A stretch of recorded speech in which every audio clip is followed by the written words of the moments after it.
Oh, we're starting? No, that's fine. That's totally great. I'll do the Austin thing. No, I think that was good. Okay. You can just do that, and then I'll... Hold on. I think that was a perfect start. Yeah. I'm 100% serious. It's still going. Oh, okay, shit. No, okay, we have to edit that. Right? We're just rolling with it okay, now. All right. So, this is the podcast then.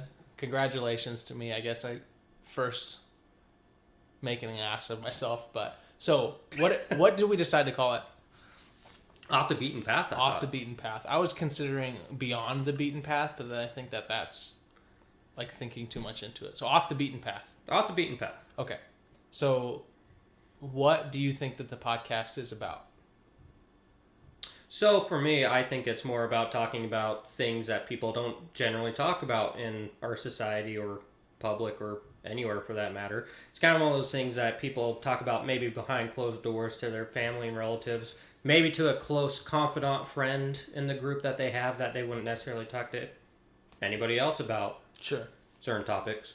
So like the place that I got the idea for this podcast, where I think we started really getting serious about it, was me talking to people in the sauna. Yes. So like random dudes in the sauna, I would start talking to them, and then they would reveal like their deepest secrets to me. See, after I've never met them before, I swear to God. I remember when you went through that too, and we were talking about it to start with, and it resonated with me because I didn't really have a moment of clarity like that. That's just been most of my work experience. I worked with a lot of people that were more than just happy to tell me about stuff. You remember some of the stories I've told you in the past of some of what my coworkers thought and their experiences and stuff. 100%. But I've also worked in a lot more, I don't know if I want to say open-minded, but people didn't really give a shit about general opinions and thoughts of other people as much. You've worked a lot more labor jobs than I have. Right, and in blue-collar situations like that, people are a little bit more willing to tell you about, the one time they went to a bar and some stuff happened, and woo! Well, I wasn't really used to that, so I worked for... I don't know if we should introduce ourselves. I don't know. I, beach balled that back and forth in my mind, and... So, anyway, I worked for Target for, 10 years, 11 years, something like that. And because of my position, there was a lot more, I guess I'll say, pomp and circumstance. There's more of, a mask that you have to wear. Because it's more of a professional environment. So, you don't get to have those kind of conversations with your coworkers. No, of course not. I worked for Target, too, for a brief time. But I kind of know the environment you're talking about. It's not somewhere where you share a lot of your outside self or thoughts. Exactly. So, anyway, going back to, where we got the idea for the podcast, what started us talking about it is I would be in the sauna, I would introduce myself to somebody, and then instantly we would get to this deep topic. And once I started realizing that it was so easy to talk to people, I started cultivating it and doing research on how do you get people to open up more quickly. What are questions that you can ask? And one of the questions I started asking once I realized that they were open to the idea is, do you have any conspiracy theories, or do you believe anything that most people don't believe? Mm-hmm. And that was a great way to open the conversation. And cannot tell you the number of times where I was holy shit, I can't believe you're actually telling me this. Yeah. Just blew my mind. So the whole idea behind the podcast, I think, is talking to those people, kind of getting to know them and understand them.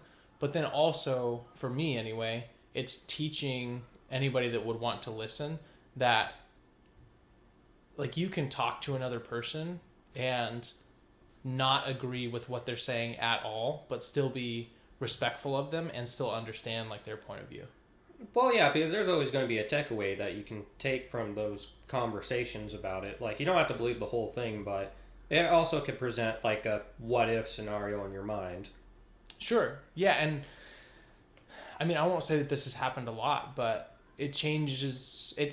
Those kind of conversations have changed my point of view, right? So it not changed my mind, but more what am I trying to say? It hasn't changed my mind, but it's definitely helped me understand why the person believes what they believe. And instead of saying wow, that person's dumb or whatever, which you would instantly write them off, now I really respect, like, yeah, I kind of understand where you're coming from. You know what I'm saying? Well, yeah, because it's not like somebody wakes up one morning and believes in this crazy thought process. Like, Yeah. there's events and experiences that lead up to them making that kind of decision or their biased thought of, like, why this is. Mm-hmm. And that's kind of the interesting part behind it. Because, like, if I woke up tomorrow and I believed that the end of the world was nigh upon us for whatever reason, like, that doesn't make any sense. Like, there's absolutely no reason for that. However, if someone was raised with the belief of, like, the Mayan, you remember the Mayan calendar thing of, what was it? Yeah. 2012. 2012, yeah. There was a lot more stuff going on that led up to that thought process and belief and experiences for people that led them to think, oh my God, the world's going to end. Right. And it's interesting getting down to the meat and bones of that whole thing, especially now that we're at 2022 and the world's still going. Yeah, that's true. Yeah, so I think that's, like, for me, is the number one reason that I want to do the podcast, just have conversations with people like that, Mm-hmm. and really try to understand them. And then, like, more auxiliary points is, like, I'm always trying to be more articulate or be more precise with describing my thoughts, describing my emotions, and just having more conversations like that, I think, helps that. Trying to think if anything else. Yeah, and then just teaching, like, I think I said this already, but just trying to show other people an example of, like, being accepting of other people and ideas that they don't necessarily agree with. I think Right. that's something like our culture really needs to figure out. Oh, 100%. Like, you can see it in everyday actions and stuff that there is not a whole lot of open arms for wayward thinking sometimes, or just accepting people for who they are in their thought process. Yeah. People are still generally good most of the time, even if they have beliefs that are different. Yeah. And we should be able to at least kind of open up the thought process of, like, wow, okay, this is what they think. Still good people, just a different way of thinking, off the beaten path. Yeah. He said the name of the podcast in the podcast. Yay. And I still haven't said my name. That's true. So I'm Scotty, I'm Weston. and I think the typical podcast, so we've talked about this a little bit, the typical podcast is probably going to look like you and I having a conversation or introducing somebody. Mm-hmm. I don't think we've really decided if we're going to have a pre-conversation yet about it. I think it just depends on the situation and depends on the person we're going to talk to. And I feel like that there's probably some that we probably will have to have a conversation about before. But for the most part, I think the thick of it's going to be with talking to people. Yeah. Or there might be topics that we discuss by ourselves on certain podcasts. For sure. It's kind of the Wild West right now as far as conversations go. Yeah. Because you never know when you're going to be able to talk to certain people, because this is going to really ride on if people are going to be willing to want to talk to us on a format such as this. Some people might still be, a little taken aback by it. I mean, yeah, I guess that's a good point. So something that I wanted to say in the introduction that I kind of forgot to bring up is that I don't know how you feel about this, but, like, I'm not going to avoid what I see as, like, controversial topics. No. I think that's the whole point of the podcast. Yeah. So, like, I feel like maybe I'm beating a dead horse, but maybe this is a good time of, like, throwing out ideas that people may think are, like, against popular opinion, but really, like, most people believe them. Does that make sense? Yeah. So, like, in general, like, I'll give you an example. So corruption of, one note that I have is, like, corruption of big pharma. So, like, the medical system in the United States, like, isn't there for your benefit. No. Yeah, like, so edgy, bro. Like, that's not what we're here to talk about. No. Do you have any other ideas or, like, things that are, I call them softball topics, or things that... Well, I mean, it's really broad because there are a lot of things, especially when you start getting, like, conspiracy theories, like the Watergate scandal system, or I have no idea what I was trying to say right there. Watergate was real. I don't know why I wanted to say conspiracy. There are conspiracies behind it of like Sure. no one did it or anything, but the JFK assassination I think is probably a better conspiracy topic. We could talk about that one, but like that's a more well-known one that we probably could get into depending on it, because like everyone knows that the conspiracy there was more than one shooter. The big one, obviously. The thing that I think you're getting at is like, we're not probably going to interview somebody just because they think aliens are real, right? But No. we could interview someone because they think a very specific type of alien is real, or maybe like they believe that they were abducted. That Right. would be the very interesting conversation. Yeah, like if we go to Farmer Joe that said that his cow got picked up and dropped off, not really what we're about. Now, if a guy...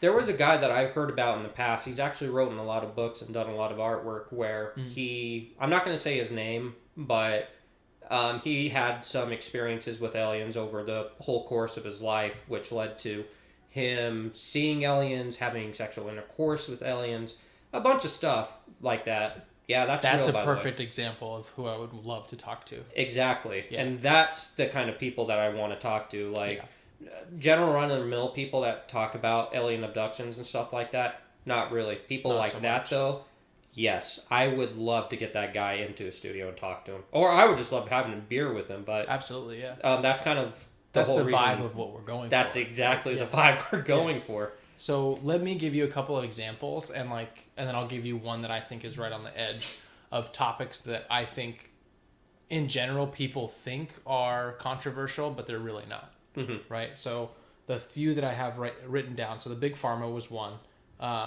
Obesity and alcohol are epidemics in the United States. Right. Right. Like I think everybody agrees to that. Most doctors are a waste of time and money. I think that's an American thing. Oh, yeah.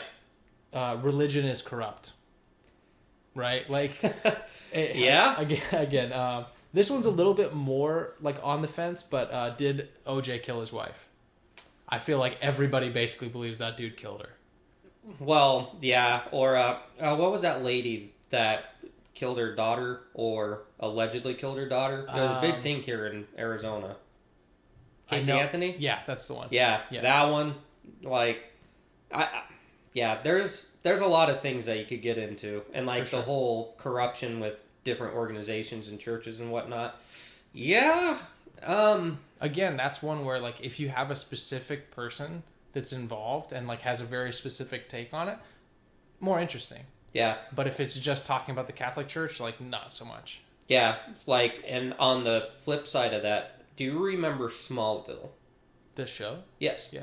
Do you remember the blonde-haired actor? I forget her name, but she was a part of a cult that, like, branded people and would lock them in rooms. And, Seriously? like, yeah, made a harem for their cult leader and, like, would integrate people Holy into this. shit. I can't remember what the name of the organization was. It just started ticking in my mind right now. But, yeah, that was a real cult that happened, ladies and gentlemen. Look it up. I feel like we've talked about it, but I can't remember too much about it. And I never really watched Smallville, so. But I mean, you're not missing much. He turns into Superman. Spoilers. so the one that I'll bring up, like, before I guess we get into, so then I'll say the idea for this podcast, because we don't have an interview, is to me and you talk about ideas that we believe that the majority of people probably don't. Right? So kind of like being vulnerable and saying, hey, this is something that I believe that I know everybody else probably will think I'm crazy for believing, essentially. Yeah, and I would like to think that we kind of have like a no bars held approach to this. Like, Yes. anything's on the table, everything's accepted, and see where it goes. So we're practicing on ourselves first, right? And then hopefully that builds a little bit of trust for someone that would listen to it. Right. And then say, okay, like if they can say that, well, then I can tell them about this thing. Yes. Right. That's the idea. So I'll start with like the easiest one, because I was going to put this on the softball list, but then I asked everybody I worked with and nobody agreed with me. So I was like, what the hell? Jeffrey Epstein was murdered. Hold on. I swear to God, I thought everybody agreed with that. I thought that was like a commonly held opinion. And then I asked to literally like 15 people at work, and everyone's like, yeah, he probably just committed suicide. I mean, the possibility that he committed suicide is really high, but I feel like he got murdered. He didn't seem like the kind of guy that would kill himself, even with like threat of prison and everything like that. Like his life was definitely going down a bad path. Like, Oh, he was there going to was be in prison for the rest of his life. Oh like, yeah, it was not looking good for him. But when you look at the connections that he had, and like all of the obvious, like I was gonna say child pornography. That's the wrong word though. It went a little deeper than like that. child molestation and bringing all of the famous people to his island. Like he was connected to the highest levels of politics. Oh yeah. And then all of a sudden he dies, and there's no camera footage of it. Mm-hmm. One of the bones in his neck is broken in such a way that like probably wouldn't happen with the way he hung himself. No. Anyway, I don't want to get like too into any individual thing, but I was just really surprised whenever I started talking to people, and they're like, yeah, he probably just committed suicide. I'm a little surprised by that. I haven't really talked to too many people about that outside of like us and other people in our close-knit circle, so I didn't have any kind of feedback about that, really. I'm kind of shocked. I'm kind of wanting to try talking to people about that now, though. So, I have a couple, like I have a whole, not gonna lie, a whole page of shit, like notes or whatever. Do you have anything you want to jump into, or I can give you one that's like a topic that breaks into 3 things? Let's go with that, because okay. Before we go any further, like I did not plan as much as you did, because I kind of just wanted to go free floating and whatever happens, happens. But fair enough. We can go off your construction, and if things pop up, I will definitely share. Okay. Because I feel like that I have a lot more weird thoughts that I think are normal probably to me. Yes. But that probably won't become evident until we start talking about it, or I start thinking about it. So I kind of thought about this, and I have a couple of good questions I think that would get you rolling if you don't have anything that you feel like if you have something share, you've got me intrigued. Fair enough. So I'm gonna start with mine, I guess, and then we'll kind of jump around. But so a lot of these kind of go together, but the best way that I can put this, I think, is around alternative medicine and the placebo effect. So it's a little bit of a complicated thought, so I'll try to put it together. Basically what I believe is that there are like 3 different categories. There are things that like there are practices in alternative medicine that actually work. Like they improve outcomes for people, and consistently, whether they believe that they are going to work or not. Then there's a set of alternative medicines that basically activate the placebo effect consistently. So the actual practice itself doesn't work, but because it activates the placebo effect, it like improves outcome. Does that make sense? Yeah, and that kind of ties into a thought I have. I don't think doctors and like chiropractors, I don't think that they're in the business to completely cure you. I think that they get you good enough to get you out the door and living, but they don't do it to the full extent that they could, because then you have to come back. Okay, so this is a good example. And then the third category of alternative medicines is like the ones that just don't work, right? So the chiropractic is a good example. I would say that chiropractic is chiropractic. I don't know how to say that, but chiropractors, the only reason that they work, in my opinion, is because it's a placebo effect thing. Because you believe that it's going to work, you go to the place that this person's a doctor, and then he does something to you, and then like, yeah, now you're better. You kind of get that satisfaction of like hearing and seeing all the things pop in your body, and the short-term euphoric effect of like limberness, I guess is the way to put it. Mm-hmm. It kind of makes you want to go back to it too, even though like really doesn't do too much. I went to a chiropractor before. Yeah, I've been to a few. Yeah, I went once, and you know what? Waste of money. That's fine. It works for me. It did not work for me. It left me bitter and pissed off. You want to know why? Why? Because they couldn't even pop any of my bones, really. They put me on that machine that, like, they kick and hit the shit out of you with it. Okay. I don't know what that is, but... Really? What is it? I'm not going to say the business name. It's a popular one here in Phoenix. I know what you're talking about. Yep. Yeah, they put you onto this table, and it maneuvers around. And It's like a rolling table. Kinda, but it has platforms and stuff, and then they have things that they literally like mash in, and it like pushes you suddenly, and that's supposed to get like the kerplack effect on your bones and whatnot. Sure. And there was hardly any times where I was like, can you do it harder? Like, I didn't have anything happen. I didn't feel a pop or anything. And when I left, I was very disappointed. Kind of felt cheated. I did feel cheated. I think part of that is because you went to the like commercial version of a chiropractor. I mean, sure. I did have a card for like minus 25% off, but Sure. Still, even then, I was like, something. Like, I would rather have somebody just stand on my back and pop it than go back there, because at least I can feel the difference. So let me give you an example of this. I guess is like my first one that I don't think most people believe that I do. I got introduced to from a chiropractor, even though he was a chiropractor, but then also like practiced a bunch of different alternative medicines. So he also gave me, I don't know if you say gave me, but like gave me or like used acupuncture. I did acupuncture with him.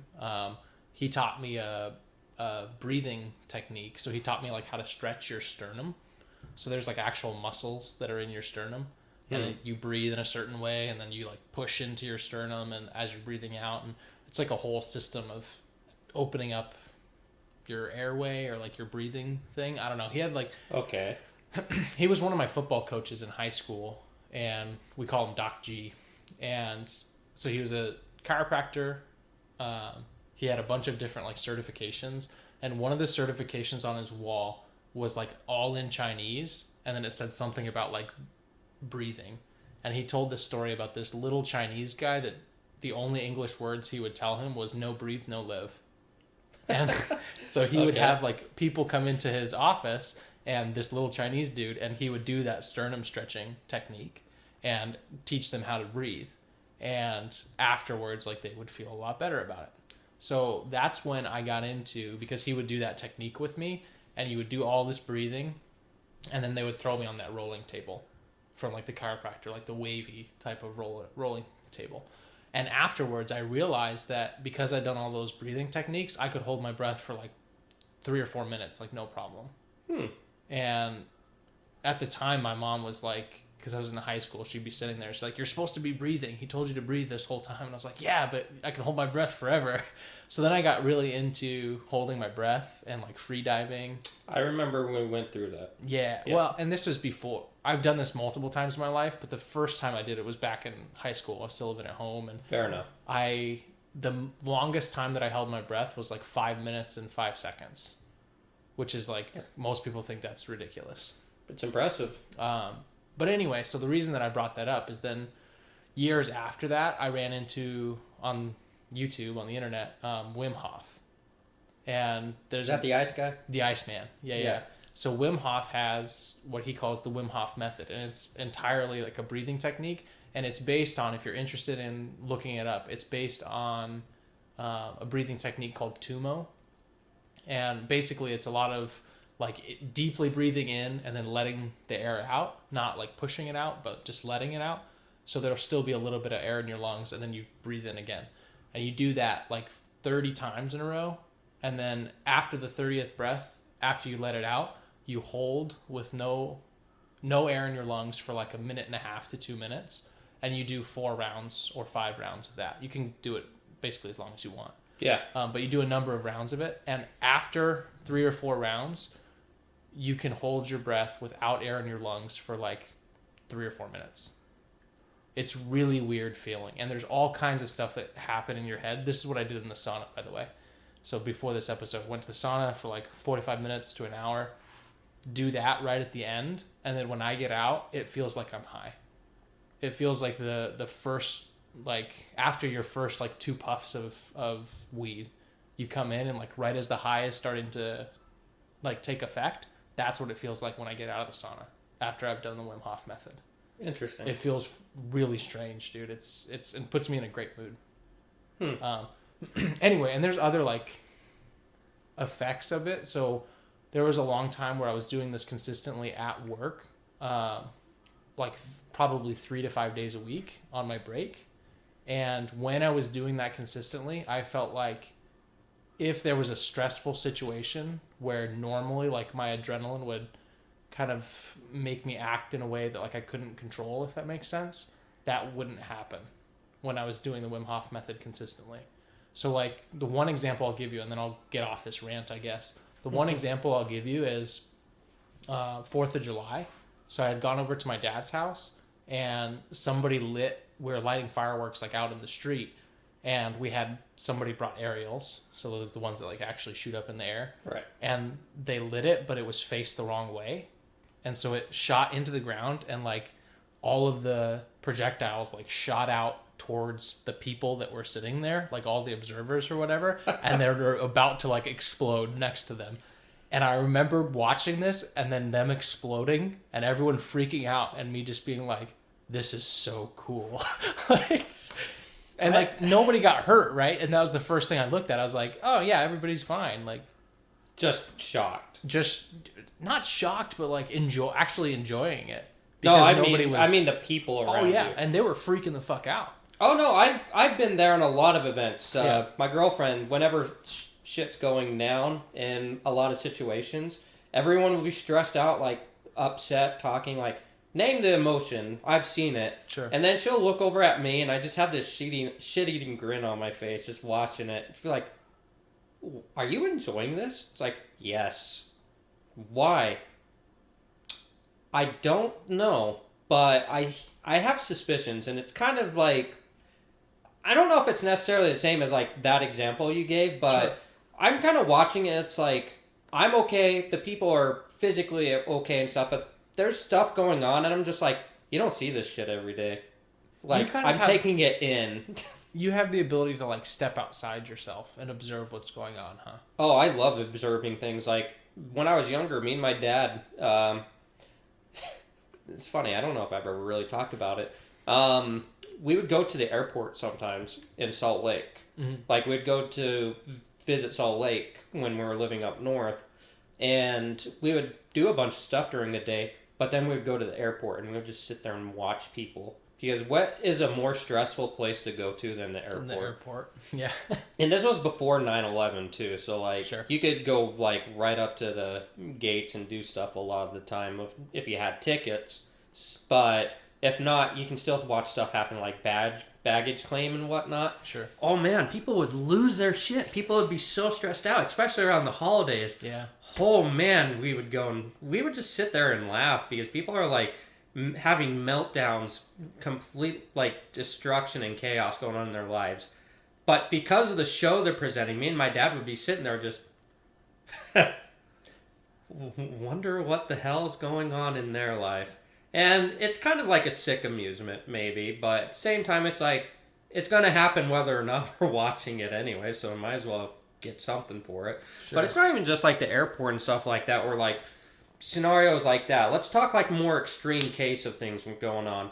Like, there was an accident that happened I told you about. I was going down the highway in a work van, mm-hmm. and the car in front of me, like, exploded in a ray of sparks and stuff like that. And they went off to the side of the road, and there was another car that had to stop in front of me. I slammed on the brakes, and like I got out and made sure people were okay. But then I was like, what in the hell happened? And short story, they hit a cow. And that's right. Yeah, I don't know if anyone's here seen that happen in real life or know what destruction can happen to a vehicle hitting a cow. But it's pretty nasty. That will fuck your day. And it will do a lot of damage. It's not like a little small creature. No. It's a big ass animal that's consolidated. That ends up pretty messy. Yeah. So after I made sure everyone was okay, I was off this side of the road and I was just kind of like watching the whole thing happen. Like obviously there's a lot of bad things going on and whatnot, but everyone seemed to be okay. Like I think the worst of it was some some lady's arm hurt a little bit. It might have been a compound fracture for all I know. And had a bloody nose, but not the end of the world, really. But I'm watching this whole scene unfold, and I'm like watching in fascination before like the cops or any authority figures show up. I'm just like, damn. It's really interesting to watch how people deal with extreme situations like this and how I'd compare it to myself, so to speak. Yeah, so, I mean, I don't know if you would put it differently, but it seems to me that in most situations, you have the ability to remain detached. Oh, 100%. And yeah. That's really hard to do. And, like, I would say most people can't really do that. Which is kind of weird because, yeah, I've had people tell me that before, too. And some people just don't think I have empathy. And I don't think that's true. I don't think it's true either, but I think it just comes from being able to know me better. Because, like you said, I can detach myself from situations and, like, I don't get overly emotional over situations that have already happened or I don't have control over. Mm-hmm. So I'm kind of just in the back seat, like, watching what's going on. Yeah. Because, like, if I was involved in that accident, per se, I'd be feeling some stuff, trust me. Oh, definitely. Like, I'd be going off and dealing with that cow. My fridge would be full. Let's put it that way. But since it didn't happen to me and I'm kind of just watching the situation, like, yeah, no, sure. Like, everyone seemed okay, so it's like, I'm just going to watch. So the thing that I can say is that the Wim Hof method, whatever else it's doing, it helps me stay detached in those kind of situations more often. Mm-hmm. That's what I've noticed about it. And it kind of feels good. But yeah, because I remember we've talked about this a lot in the past, and you seem to be very observant like I am, but you take a little bit of different, or at least you kind of used to take a different approach to it back in the day. How do you mean? Well, because when there was a time that when, like, we'd go out into public and, like, I would say or do things and you'd be kind of like, I don't want to say weirded out, but you'd be like, that's really weird. But then, like, over the course of time, you're not so much like that anymore. You kind of understand a little bit more, like, what I'm doing and getting at. So without, like, really going on a tangent, you just don't really, you don't always adhere to, like, social norms. No. And you're right. Like, and even still, sometimes it still makes me uncomfortable. But I've just gotten used to it over time, and for the most part, it's like, yeah, it doesn't really matter. So fair enough. It just depends on how far over the line you go, I guess. I guess that's fair. Like, you know who was a really weird cohort in that whole thing was Mike. Our dear friend Mike, which I'm sure at some point we'll talk about in the future. Sure. But this isn't the day. However, he is involved in this story. There was a time when I was at the bar down the street, very famous in our family group. Mm-hmm. It's a hole in the wall, but it was a good drinking hole. There was a time that me and Mike were there, and there was a couple of people that got into an all-out fight, and, like, weapons were being threatened and stuff. Everybody in the bar is losing their shit. People are calling the cops and stuff. Me and Mike literally just looked at each other, clinked our beer glasses together, started drinking, just watching it happen. Just didn't even get up. Show go by. Yeah, just watching the show. Didn't even get up from our seats. How cool. The only reason we left is because we heard the cops were going to be there.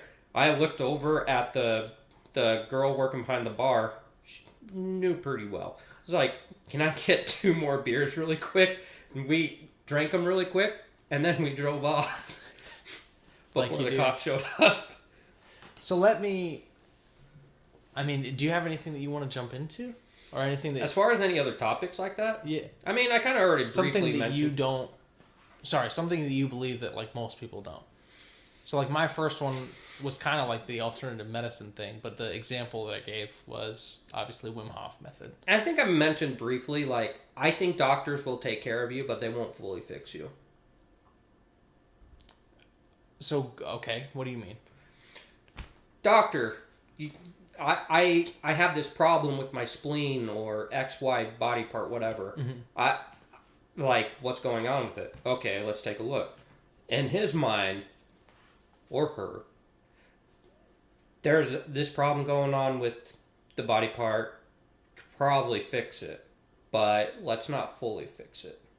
Let's slowly fix it over time. Get it to like 80% capacity, but that's as far as I'm going, because then they have to come back. So you think that, like, they're purposely not going to, like, allow you to get 100% healthy? I'm not saying every doctor, but I think a lot of doctors in America, at least, are like that. So this is, like, really... I'm not going to go into this, but I just want to mention it because it's so similar. I had a conversation with somebody who believed that our natural lifespans are actually like to 140 or 150 years, but that the government and the governments of the world were like basically actively working against that. I don't know. That seems like kind of what you're talking about. Okay, so yes, I have not heard that theory before, but there is a lot to unpack with that one. The first thing I would want to say that kind of makes me go against that is abortion.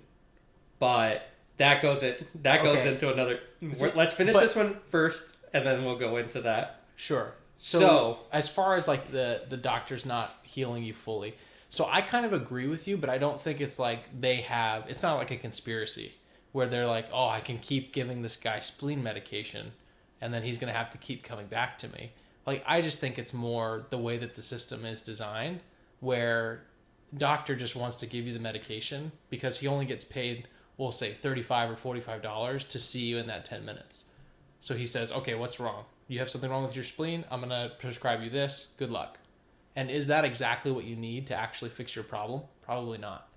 So yeah, it's only going to get you up to 80%, but it's not because the doctor's like, oh, I want to keep stringing you along and pulling the money out of your wallet. Well, let's say it's a more serious concern that's like going to keep you coming back, that's actually worth a lot more dinero. It doesn't have to be like just see him for like 10 minutes and give him a prescription. What if it's for like some kind of therapy that you have to keep going through? So in that case, like, I would agree with you that we do a lot of probably unnecessary testing and like maybe unnecessary stuff, but I don't know, man. Like, I think in general, like, if you have a good doctor, for the most part, like, what they're doing is good for you. Well, for that too, but I also think, like, just with the way that our medicinal practices are here, the last time I went to the doctor, that whole thing that happened with my stomach, the bladder, maybe, I had to pay a lot of money just to be seen by the doctor. You didn't have insurance, right? I didn't have insurance, but that's very true. Yep. But it's not so much about what I'm paying, it's what the doctor's still going to get at the end of the day. Because, like, just because I'm paying or I don't have insurance doesn't mean they're not getting paid. Sure. Like, if I have insurance, they're still going to get paid by somebody. However, I go to get looked at by a doctor. They tell me, we don't know, go get scanned, which is more money. You go get scanned, and then you know what you have to do after that? You know what you have to do after that. To the doctor. You have to go back to the doctor, pay again to be seen by the doctor. This is why every guy in the world doesn't want to go to the doctor, by the way. Dude, I'm down $200 and I still don't even know what I did wrong or what's going on. But you feel better. I got better because my body healed, I feel like. Yeah. Not because of what the doctor did. And, like, I stand by going to the doctor still because just because I feel like I wasted that money, sometimes you probably should still go to the doctor because you never know. You never know. Right. Especially because I've never went through that kind of pain before. And, like, I'm older.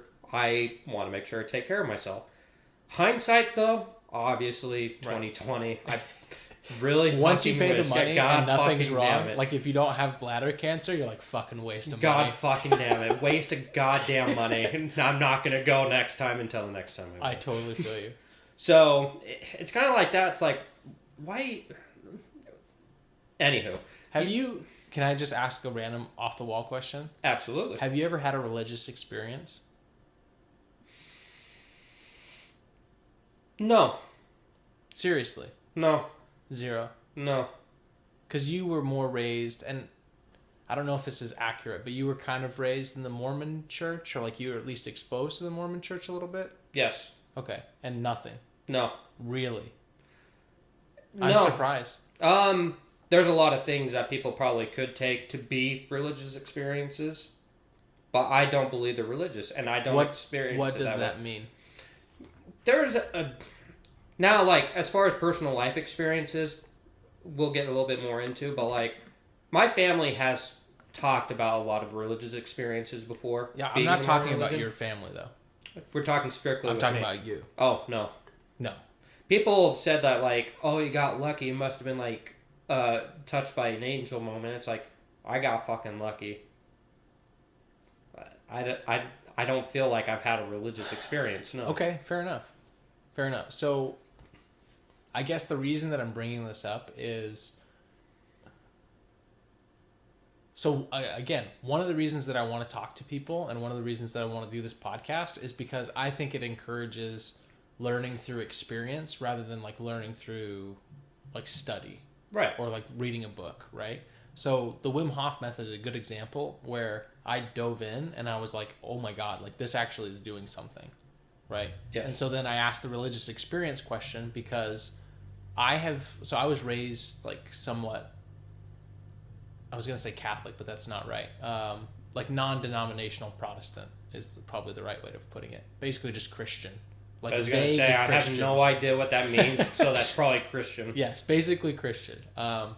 And I 100% growing up had multiple religious experiences. Where You did, really? Oh, yeah. Okay. Where, like, I thought that, like, God, like, I had an experience with God. Okay. Now, looking back at it, I don't believe that. But in the moment. In the moment, I felt like I was. Like, I felt like either, like, some kind of energy or some kind of... I don't even know how to describe it, to be honest with you. I would have to, like, think of a specific example. But I definitely felt like there was something going on. That was abnormal. Like, it was not, and it was caused by whatever, like worship or like being in that group environment, basically. Is that the same as having a religious experience, though? Yeah, well, to me it was having a religious experience. Okay. And having had that experience, like, it makes me look at people that are involved with religion with a very different perspective. Sure. I think it's kind of one of those things that, like, when you have faith in something, that's where a lot of your thought and energy is going to come from. Sure. So, like, I say extremely good luck. Some people say religious experience. Some people say, like, a miracle. Some people... Or a blessing is kind of what you're talking about. Yeah. Yeah, like... Sometimes... And, like, let's say on the other end, extremely fucking bad luck. And then other people are going to say, oh, maybe the devil's behind it. Yep. And it's like... No, they attribute it to two different things. Yeah. Right. So, like, this actually makes me kind of mad when it comes to, like, not mad is the wrong word, but frustrated may be a better example. Like, when people say, like, oh, God blessed you.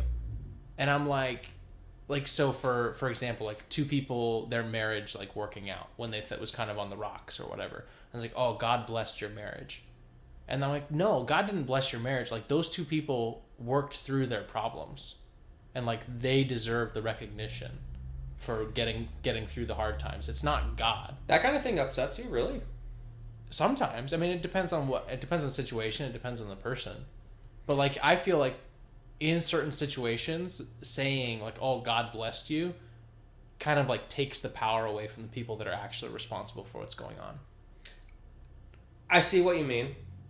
The way I look at it, and this is because, like, I don't know if it's just because of, like, how I was raised or just, like, how I began to think about it after a certain point. Mm-hmm. I don't take offense to it because, like, obviously I'd be in the same boat as you. Like, people make it through their marriage fine, and it's because of their hard work. Obviously, that's to their own credit. Sure. Somebody saying, like, that's because God blessed you.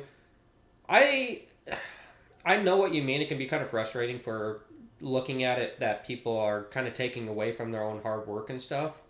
But I kind of choose to believe that they're not trying to say it in that manner. I think that they're trying to say it from their background of, like... Definitely. This was good, and, like, I'm glad to see you guys are doing great, and, like, this is something that normal people... I shouldn't say normal people. A lot of people have a lot of struggles getting through it because, like, divorce is at an all-time high. For people to have successful marriages nowadays is very, very difficult. And whether or not anyone believes this, marriages are still more or less a religious aspect in our society. People can have meaningful relationships until they die without getting married and still have the exact same thing. And like you have to get it done by a church and stuff like that most of the time. You can go to the courthouse and legally get married. That God's but you not think it's more of a part religious practice. It's more of a religious practice, yes. And so I will say, not to interrupt you, but like I definitely understand where you're coming from, and I think looking at someone saying like God blessed your marriage or whatever, like that's a positive thing, and so that's the way that I should take it for sure. Right, like instead of like saying like God blessed your house, it's like I like to say like putting into the universe, or like the universe provides, right? Which I guess somebody could say is a religious thing, kinda in a way, depending on how you want to look at it. But I just look at it more as an open term of like, shit happens, whether it's good or bad. Sure, fair enough. Things will go as they go. So, there was another topic that you wanted to talk about. Oh, there's 100. Oh, yeah. But did you want to delve into the abortion part? If you have an idea about abortion that other people don't have, I feel like I'm... Oh, you got really excitable when I mentioned it. I didn't know if there was a certain That was part. more, I think, the context of the conversation. Got you. Not so much that I wanted to jump into it, no. Then we can hold on to that one later. Do you have something else that you would want to bring? So, there's a few more. This one I'm not going to get too deep into, but I'll give you like a real small run of it. I think that most people, especially in the United States, are like basically financially illiterate. They don't really know how to take care of their finances. And the reason that I think that that's like not a popular belief is because most people think that they have their shit under control. They're like, oh yeah, like, I pay my bills, like I pay my rent on time or whatever. But I think the statistic that I hear the most is like most Americans, like 70%, I'm just going to throw out a number, of Americans couldn't afford an unexpected bill of $800. And that like makes me sick to my stomach thinking about. Yeah. So I got involved really early. So I have a bachelor's degree in finance, and then I didn't use it to go into finance, which is kind of funny. But mostly like I'm self-taught when it comes to personal finance. And the biggest community, or like the biggest influence for that, is something called, it's an acronym called FIRE, as FIRE. Stands for Financial Independence to Retire Early. So there's a bunch of people that I read probably around 2014 to 2016. So like just to throw a few names out if people are interested. So Mr. Money Mustache is like the biggest one. And then there's, sorry, I'm looking at my little paper. Oh, I didn't write down anybody. There's a bunch of different people that I can't remember right now. Mike and Lauren had a YouTube channel, Early Retirement Extreme. And there's a book called Get Rich Slowly, I think. But anyway, like a lot of it is just like stop spending money and save as much as you can and invest it. And then over time, like you use that to sort of create financial independence. And there's a lot more to it than that. But since I started down that path, like it still really surprises me when I meet my peers like that are our age and they have like no money in the bank. And it seriously like shocks me. I don't know if you have anything to say about that, or if it's just like... Here's what I'll think. I think we live in a society that greatly benefits from taking advantage of people financially. Yes. Yeah, I totally agree. Banks are included in that. Mm-hmm. Our education system does not prepare people for credit. Yep. Like, and did you ever take any class in high school that ever talked about credit? No. But once you get into the real world, you apply for that credit card, you use it, and then a couple months down the road, oh, you can use it more. Mm-hmm. They raised the cap on your limit. It means you can pay more on it. A couple more months down the road, even if you haven't really paid anything off, guess what? Oh, you went from $5,000 to $7,500. Sure. And then that builds up, and then you lose your house. Yeah, well, and if you want to get really into it, like how did you buy the house in the first place? Because you got loan, debt. probably. Yeah, you got a loan, right? How did you buy your first car?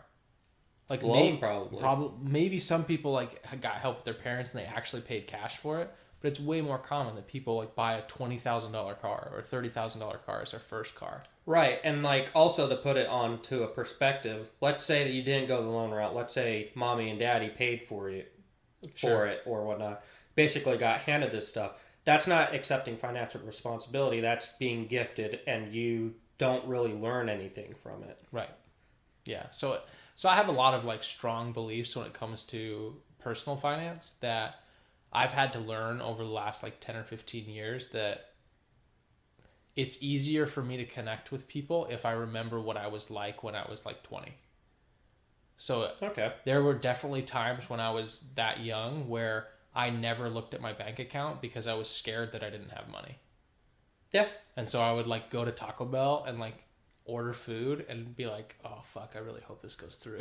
Like, really? Yeah, man. Like there was times in my life where that was a thing, and like I just wouldn't look at how much money I had, and I would spend some, and then I would be like, oh, thank God, like that went through, and I can put gas in my car, like all right. And it was partially like that bad feeling that got me so interested in like fixing it, and then I just like went really deep and never really looked back. Fair enough. Anyway, that's how I went down that rabbit hole. Yeah, no, I agree with you. I just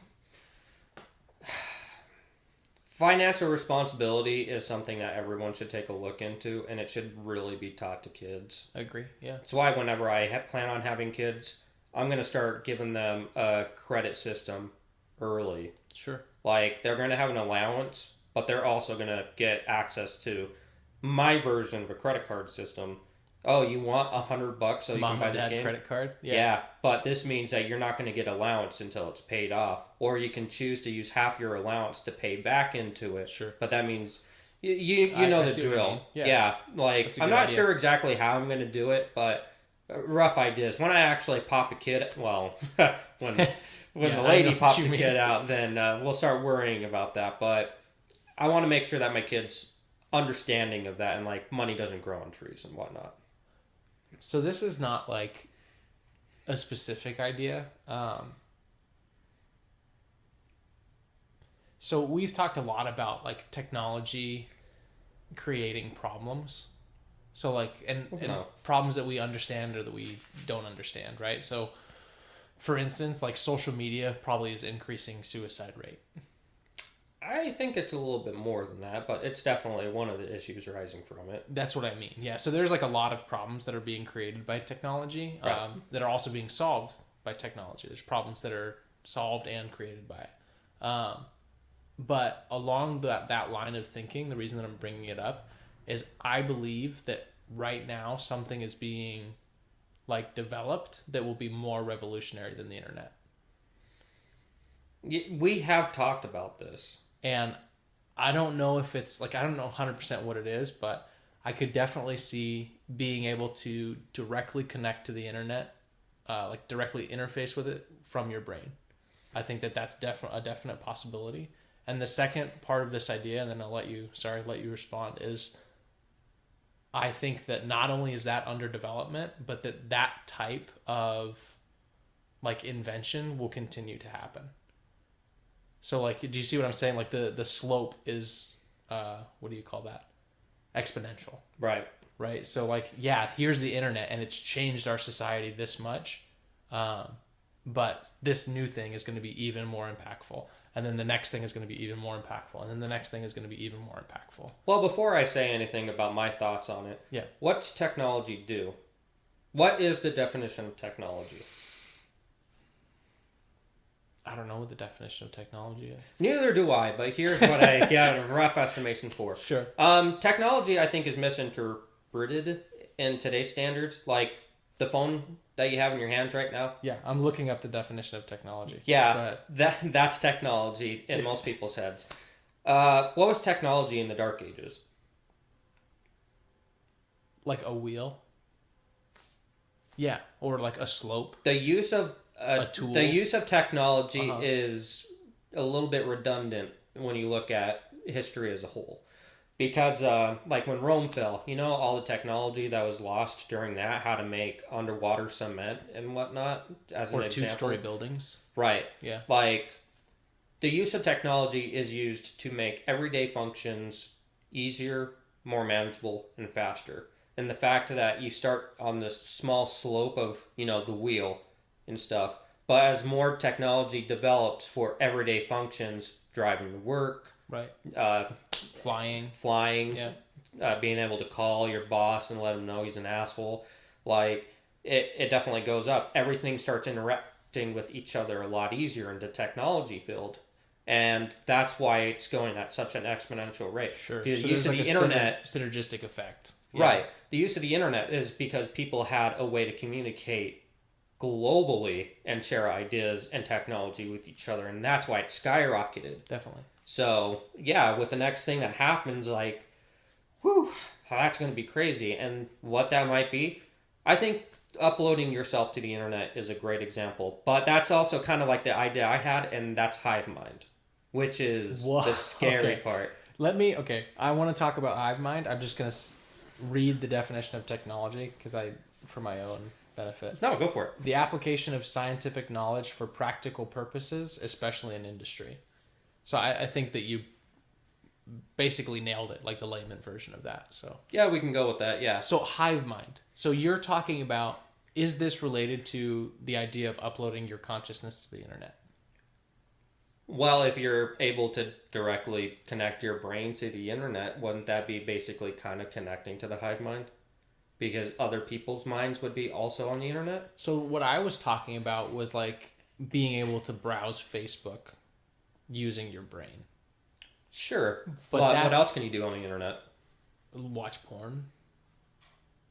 I really... Sorry, that was the first thing that came to mind. But I mean, no, that's a great one. That, jokes aside, Yeah. the internet is for porn, as some might say. right, No, that's a great way to put it, though. or communicate, right? Like communication. go on Skype or Yeah, like no matter what Discord. you're doing, Facebook communication, porn That's a type communication of with a different communication. kind of Yeah. communication, physical communication. Sure.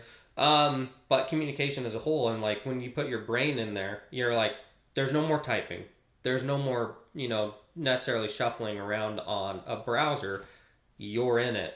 That's kind of what I would think being in a hive mind is. So I would define a hive mind as being able to like interact and control multiple people. So like A hive mind, there's no one controller of it though. yeah, so maybe control is maybe the wrong word, but like all of the individual parts are working towards the benefit of the whole. Right. And Which who's is to not say the that case with the internet.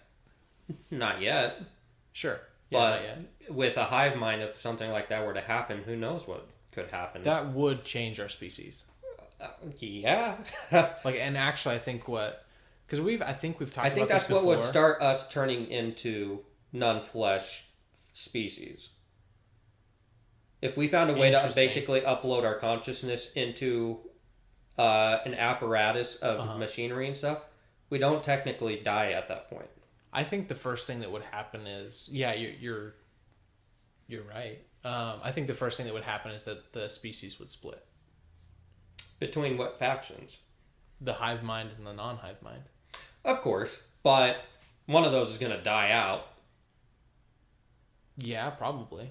I mean, Like hey, that would lead to a war. In my opinion. it might, and I would just think that I don't want to say Terminator status, but like it's really hard when you're fighting against a hive mind of machinery that you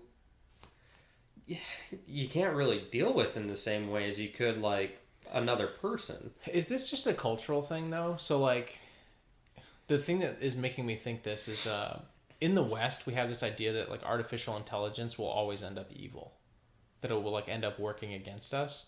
But in general, more of like Eastern thought is that artificial intelligence will work alongside us and be like more symbiotic. I think it depends to what end. What's more beneficial? For who? Exactly.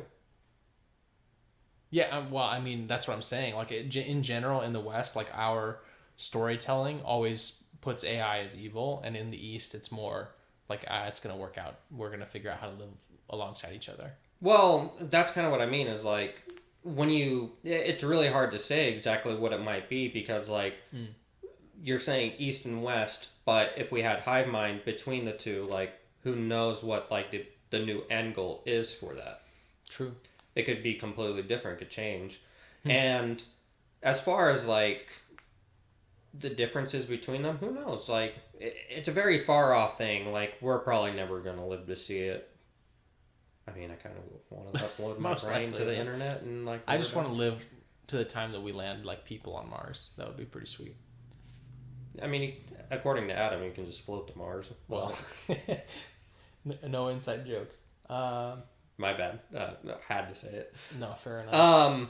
But yeah, no, that whole thing that goes off into a whole another branching of topics. Maybe this is like too much of a broad question, but I know. So one of the things that I wanted to talk to you about was cryptids.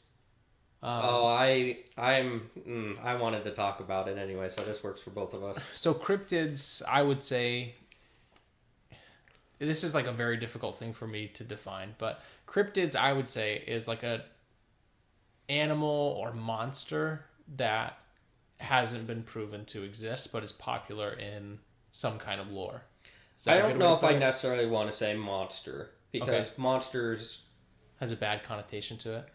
Kinda, because like what really makes a monster? I view certain aspects of people to be more monstrous than a creature that's living naturally. Fair enough. As far as cryptids though, like a cryptid, I don't know the definition, but the broad term that I would swing at would be a species of animal that is not scientifically discovered and documented in today's standards. So, Bigfoot. Sure.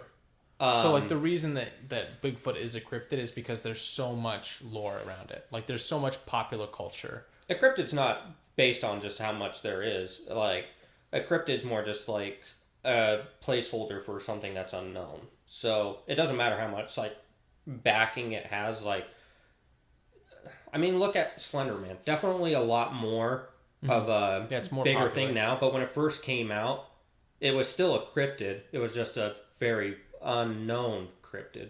One of the reasons that it got blown into the masses, I guess, would be just because there was a case back in the day where two girls brought one of their friends out to the woods and they killed her in the name of Slender Man. And that's kind of like what exploded out into the world, and with the help of the internet. Well, Marble Hornets, I think, was like the big one, right? Marble Hornets was after the case, I think. It might have been before. Like, I don't know the timing of it, but they definitely worked in conjunction with each other. Sure. If you have not seen Marble Hornets, you should. Check it out. It's really great. It's a great channel. But as far as cryptids as a whole, like, yeah, it's not been proven. So the thing that makes this topic really interesting for me is, like, a cryptid is something that, like, only crackpots believe in, right up into the point that, like, one gets found. Right? So, like, a good example, and you're like much better at remembering this stuff than me, but like the giant turtle that was found in the lake in the Midwest.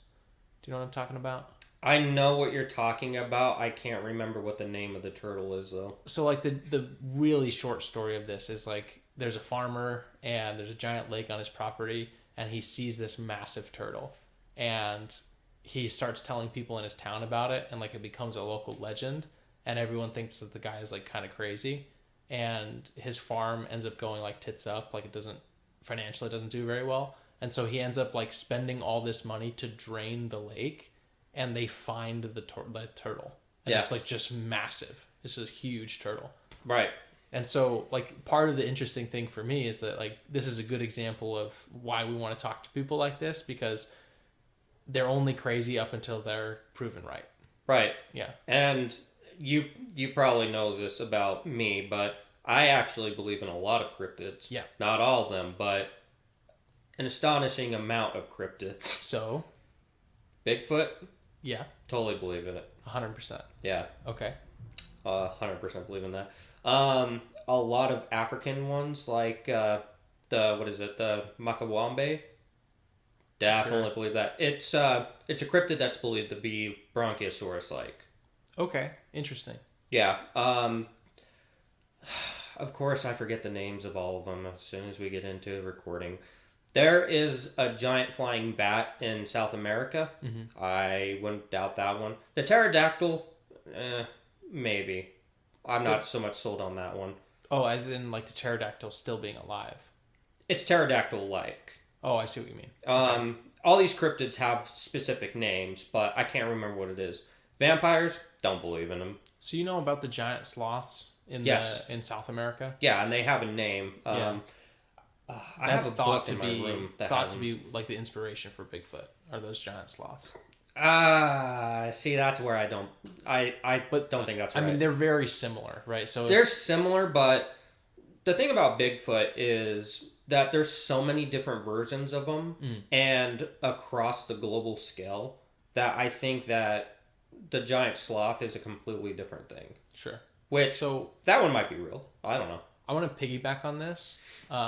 This is one I've said from the very beginning, and I swear to God, this is not a meme, right? So like, I try to avoid inside jokes on like podcasts like this, just because like that people don't get it. You know what I mean? If you're not involved in an inside joke, but this is not a meme. I really believe that dragons existed at some point. I really actually believe that. We have talked about this, yes. And the whole basis of that theory is just the amount of cultures that all came up with the dragon myth without having any contact with each other, and they all came up with it at like roughly the same time period. See, and this is one of the things about that thought that I believe in too, because like along with Bigfoot, globally known with ancient civilizations, sure, aliens are the same way, but I don't consider that cryptid. I think that's a little bit different. Thing. Yeah, a little bit, yeah. Dragons, I don't believe in dragons. I believe in the stories behind them and what they might have found, because like you look at like a T-Rex head and like, yeah, that's probably a fucking dragon when you're in the Middle Ages, like, sure, without having any prior knowledge to it. But yeah, I see what you mean. There are a lot of stories about dragons, and also at the same thing, there are a lot of subgenres of dragons. Wingless ones, winged ones, four-legged ones, two-legged ones. Like, there is an astronomical amount of different dragons. Like, if you look at a dragon compared from, like, Eastern Asia to European, like... totally different. Yeah, they are drastically different. So, again, like, if we're just spitballing with the cryptid idea, this is, like, somewhat related, but it kind of mixes two things. I sort of believe, and this is not like a hard belief, but I sort of believe that octopus aren't from Earth. See, and I could see where... I called bullshit when we first talked about this, but if you want to go into details of, like, what you think, and then I can say why I kind of changed my opinion on that. There's too many things that, like, don't... What am I trying to say? So, like, if you look at their ancestry, or, like, their proposed ancestry, so cephalopods, I think is what they're called, there's too many things that are just really weird. So, like, the top example that I can give is that they can change the texture of their skin at will. And color. And, well, sure, color, but, like, chameleons can do that, right? Not in the same way, though, which is the main difference. That is true, yeah. All of their arms are controlled independently. Like, they have a different brain for each of their arms. Yes. And very smart creatures, too. Extremely smart. They're compact, right? So they can, like, get through really small holes and stuff. Anyway, the reason I believe that is they're just so dissimilar to basically anything else. Right, and, like, we're not going to say that they're, like, a recent invader of Earth. No. It's something that could have happened a long time ago. Exactly. So whatever their ancestry was, like, that would have been the first thing that was sort of implanted or, like, got onto Earth in a different way. I avoided talking about this until we got into this situation. Okay. But I have a couple different theories to how octopuses could be aliens. Panspermia? Hold on. What? So panspermia, I think, is what it's called. So this is like... and I also kind of believe that mushrooms are the same way. Basically, so this is going to get a little deep, so sorry. Basically, mushrooms can survive. Certain species of mushrooms can survive in a vacuum. Yes. Right? And so I think, anyway, that certain spores of mushrooms could survive in space.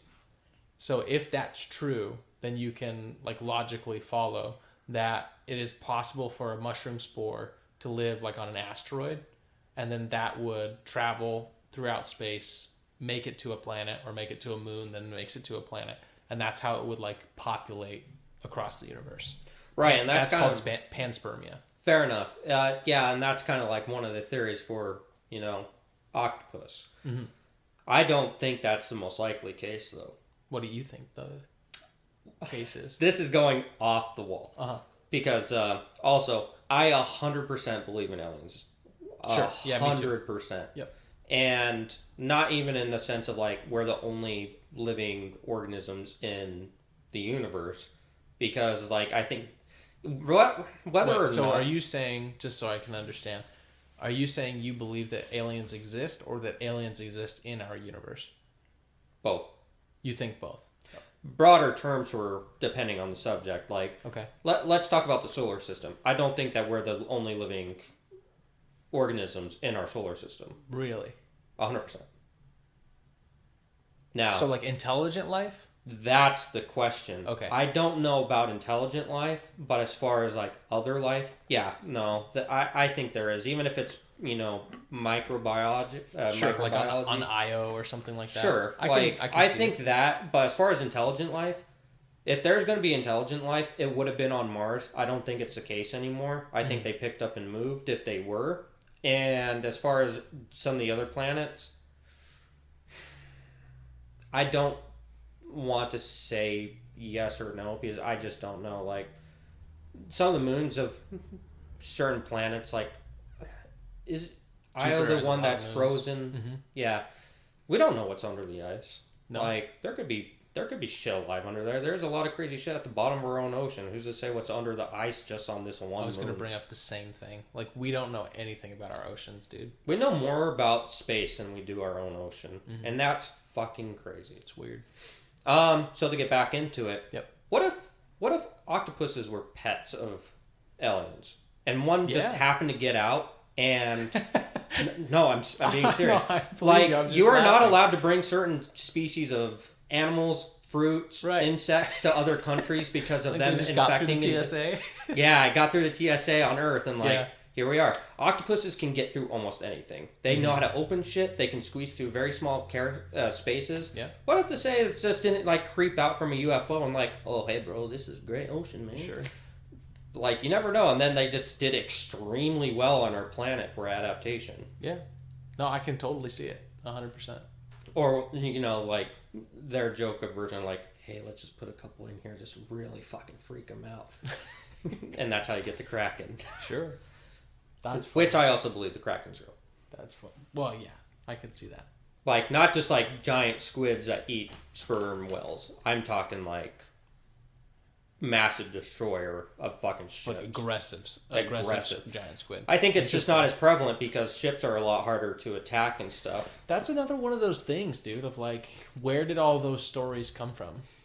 A lot of them, I think, are just folk tales and legends that could come of rise. But the thing about those is there's a grain of truth in almost any story in the day. I totally agree. So I was about to like jump down your throat and say you got to be really careful about discounting ancient stories. No, I think that every ancient story, folktale, legend, folklore, there is something to learn from them all. Yeah, there's grains of truth in all of them. So. Right. There was one that you told me about with ants and rice that came from a different part of the world. Ants and rice? There was a belief that villagers in this society had that if you put if you put rice around the house, it'd keep the bad demons away. I know what you're talking about. Yeah, yes. Go ahead. And what actually is the case behind it is that the reason the fruits and stuff weren't going bad for the the demons and stuff to get to is because instead of the ants going after the fruits and stuff like that, they went for the rice, and so they didn't go inside the house. Yeah, it's a cultural belief. Right. Yeah, and it turns out it actually works. Right. Yeah, and you can go into it with a lot of other stories like that. Like, who's to say, who's to know? Yeah. But so maybe the Koreans have something right with fan death, dude. You never know. You never know. In Korea they don't have 13 floors. We don't have 13 floors here. We don't? No. My Yeah, in hotels, dude, it's just missing. They take it out. It goes 12 straight to 14. Bullshit. I swear to God, you've never been in a hotel without a 13th floor? Do you know how much I hate hotels to begin with? The 14th floor is the 13th floor, but they just call it the 14th floor.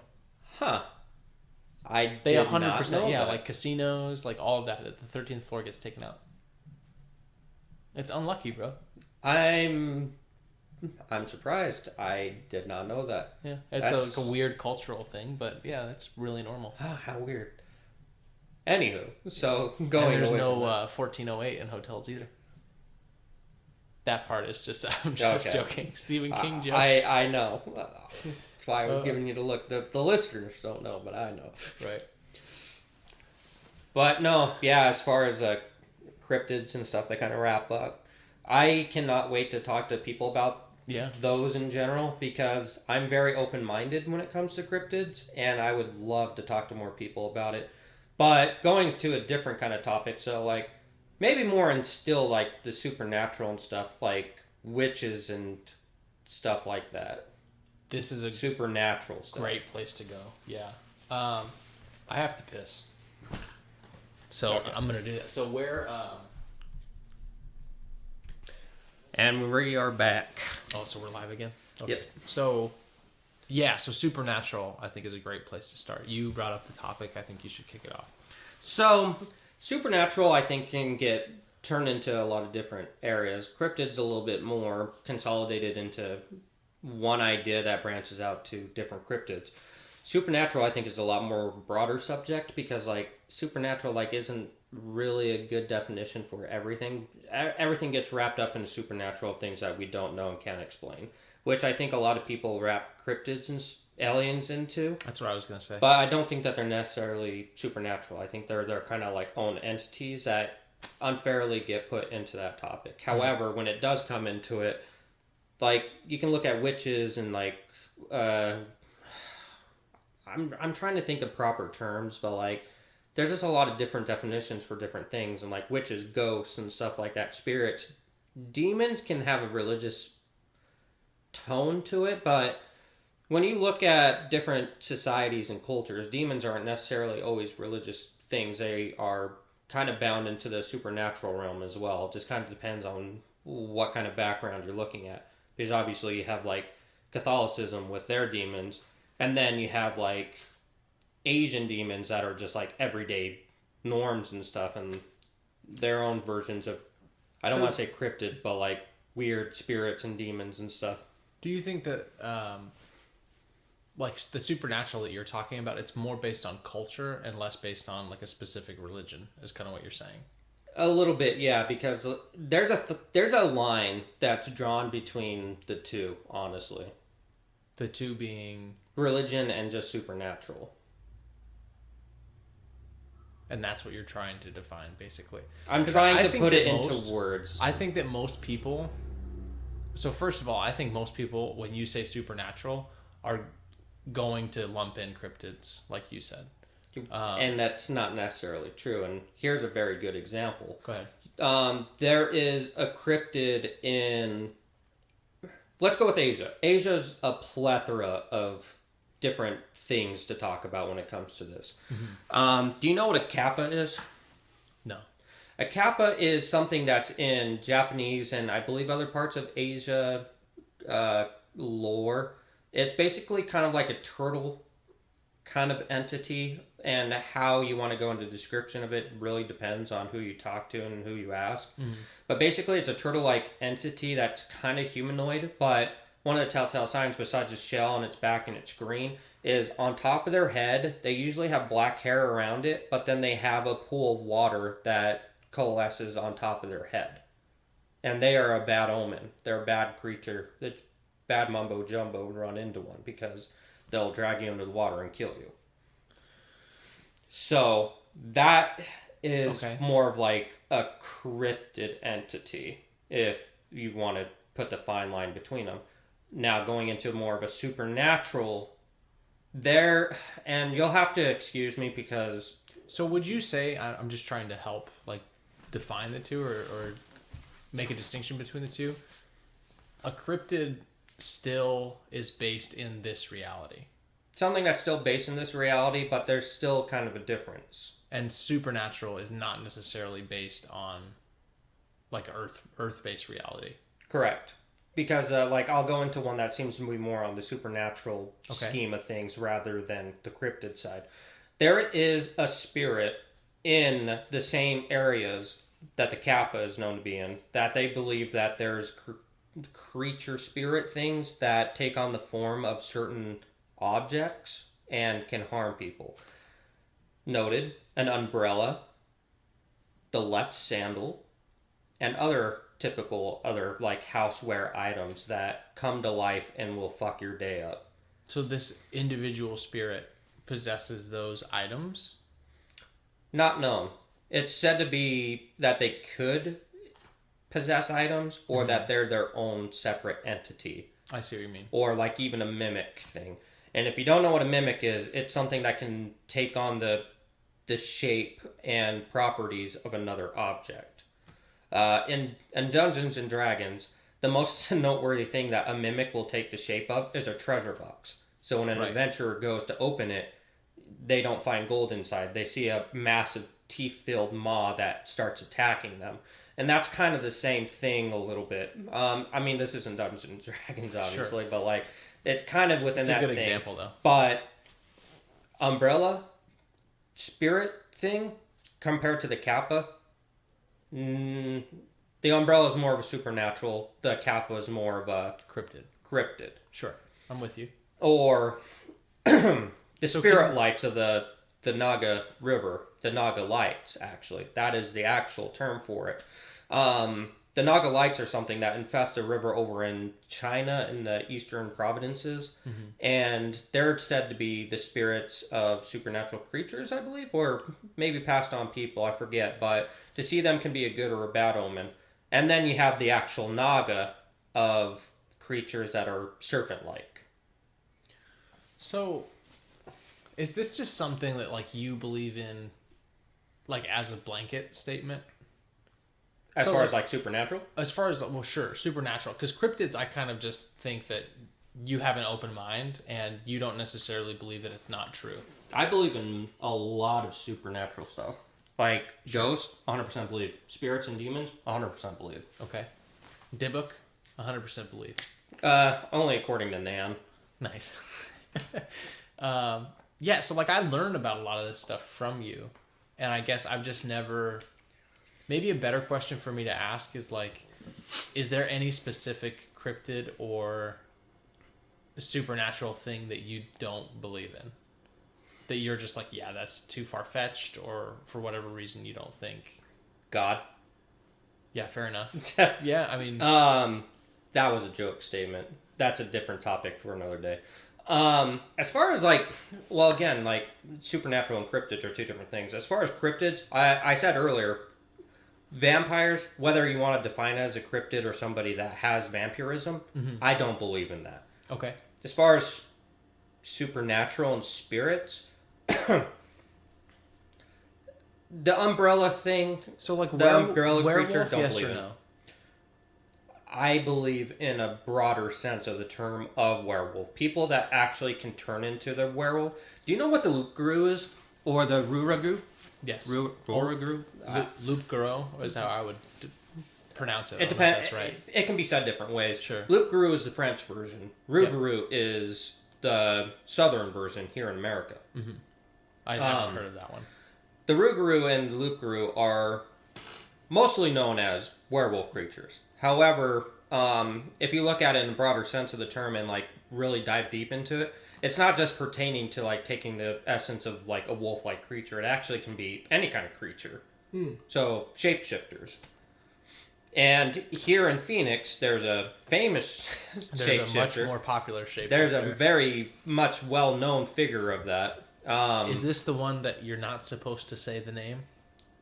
Is that the one that we're talking? Technically, just to make sure that we're talking. There's about different the same terms thing? for it, but yes. Yeah. So if you're not, sorry to like talk over you. Go for it.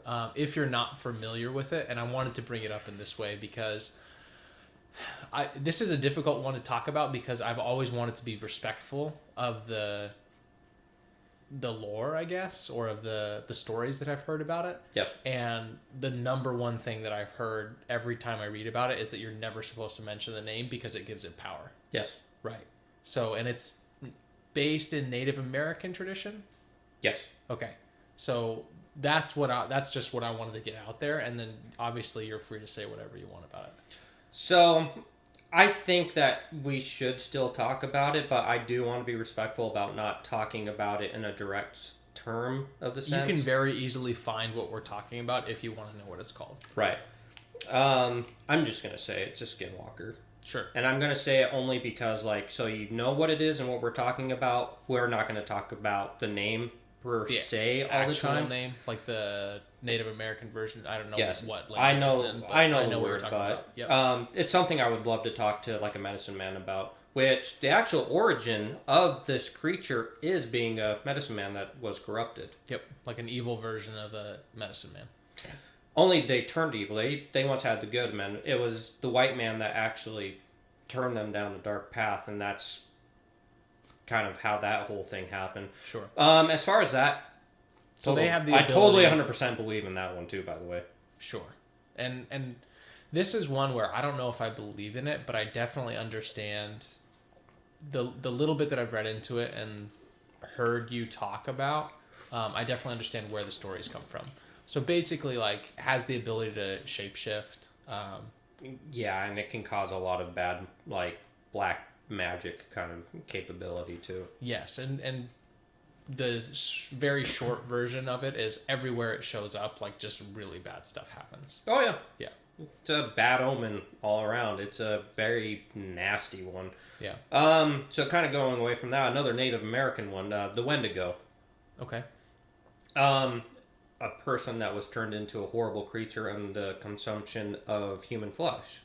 It's something you more see around the northern territories, especially like Canada or in some parts of the northern American states. The Wendigo was in... Until Dawn. That's the one. Until Dawn. If you've not played Until Dawn, you really should. And it's a great story, but the main creature is a Wendigo. But yeah, that's a bad one too. And there's a lot of stories. And there's actually a couple of like real life cases where there have been things talked about with it. There's one famous case of a Wendigo of a man that consumed human flesh, and the reports and everything had him put onto this pedestal that he did turn into it. It happened a long time ago. I want to say back in the 1800s. If we ever get into talking to somebody about it, it's definitely going to be something that gets brought up. But for sure, that was like the most famous case of a Wendigo thing happening in more recent times, besides just like fireside chat. Wendigos, I want to believe in, but that one I'm not sure. That one requires a little bit more talking to people, I think. I see. So like this is maybe a good more broad question, but as you talk to people, like you hear people's experiences, do you tend to like believe yourself more?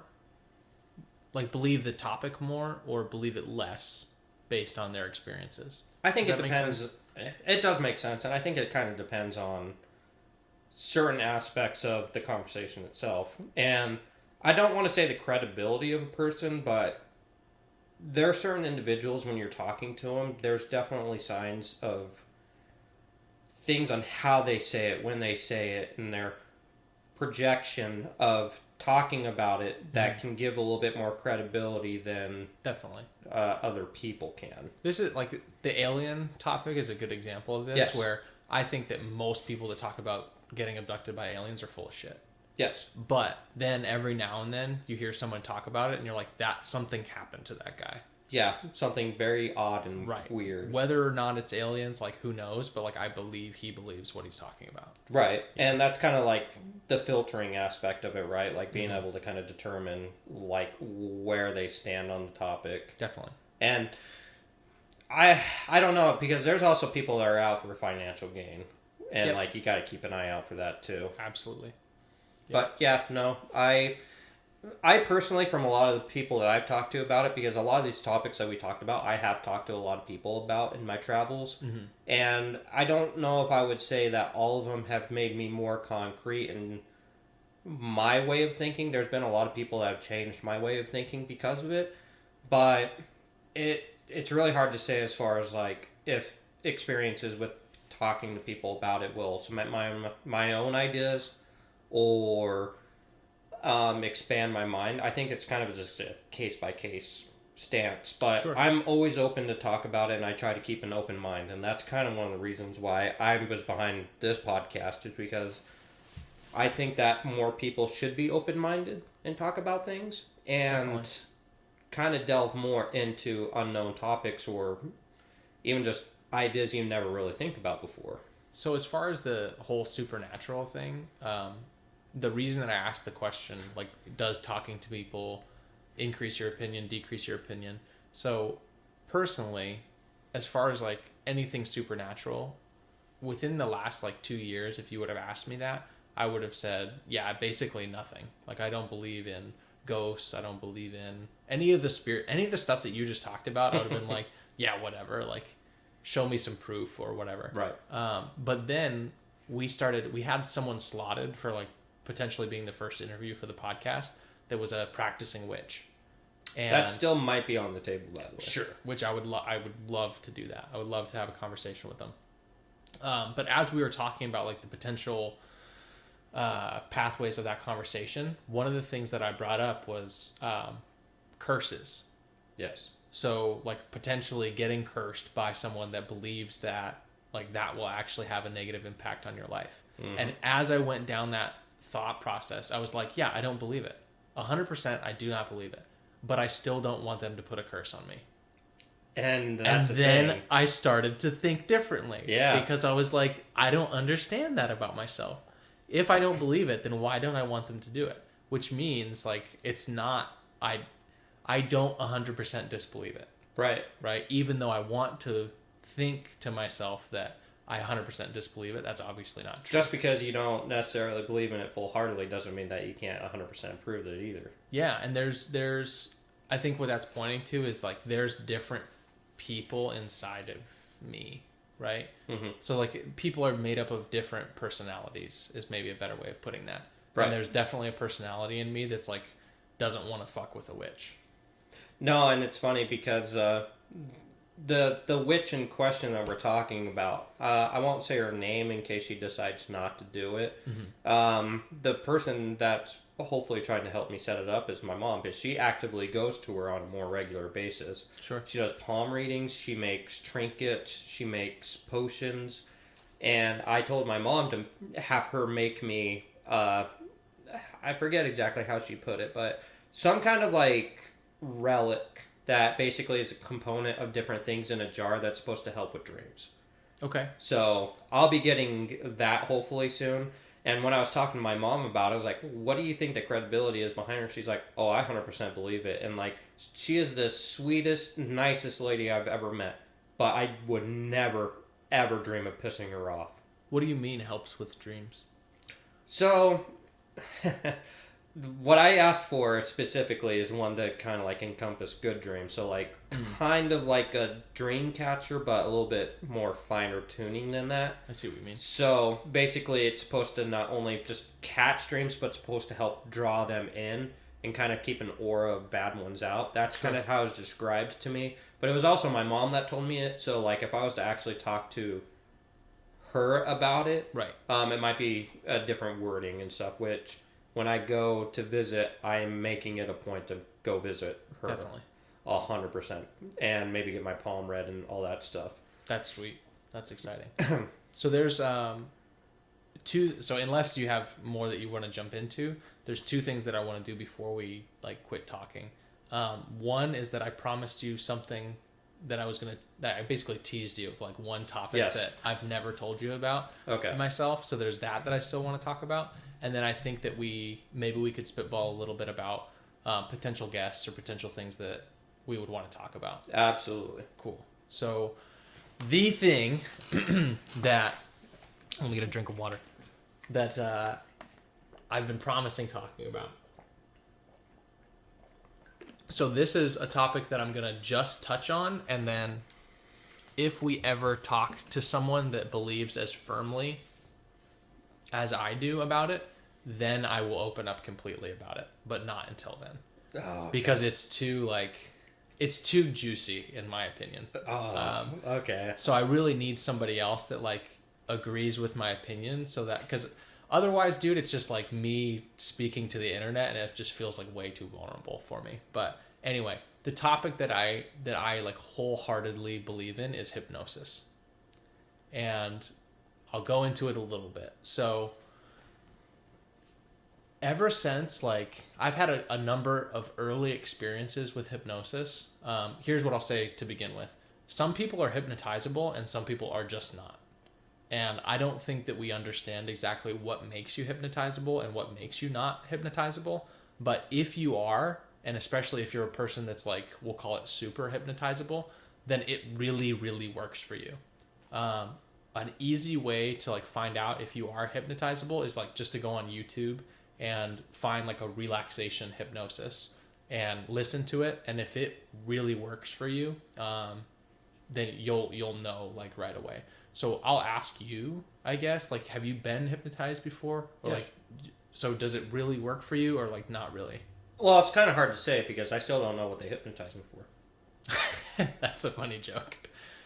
That's okay. That's actually serious. No, that's Sorry, real. That's 100% real. No, I know it's a great you joke. deadpan jokes. No, Sorry, go ahead. no, that's 100% real. Okay. I got hypnotized when I was 12 years old, and I still don't know what it was for. You don't know what happened? Nope. See, I feel like that's like a myth or a rumor. No, my dad can confirm the story. I got hypnotized. But like, what would I was just gonna ask you, like, hey, what was it about? What did they say? But I guess we don't have. We met a memory of famous it. hypnotherapist back in Utah. He Okay. was traveling through, and me and my dad were we were coming back from camping or doing something with my grandfather, and when we got back home, when we got kind of back into society, we saw that he was doing some kind of show and kind of like presentation, because like he was kind of like a therapist on the side, but like he also did like a traveling act kind of thing. Sure. A traveling hypnotist. Yes, I'm trying, like, not like a big named one. Like he just kind of like, what's the term I'm looking for? Just not like you have a small time comedian that travels around. Like they're no names, but like they still do their thing. Same thing with this dude. And for the life of me, I don't remember his name. I mean, shit, that was 20 years ago. Right. But around this time, I had... You said you were 12? Yeah. When it happened? Okay. Yeah. So we went and we saw a show, and then we're like, that was really cool. And we talked to him afterwards, and he's like, yeah, I also do kind of like these therapy sessions. And I was like, do you help with like bad dreams? And he's like, well, it kind of depends. And basically kind of went in, and he's like, this is my office that I have here in Provo. Mm-hmm. So like a week or two later, we went to Provo, and my dad was like, this sounds like shit, but it sounds kind of interesting. So me and my dad both got hypnotized by this guy. Sure.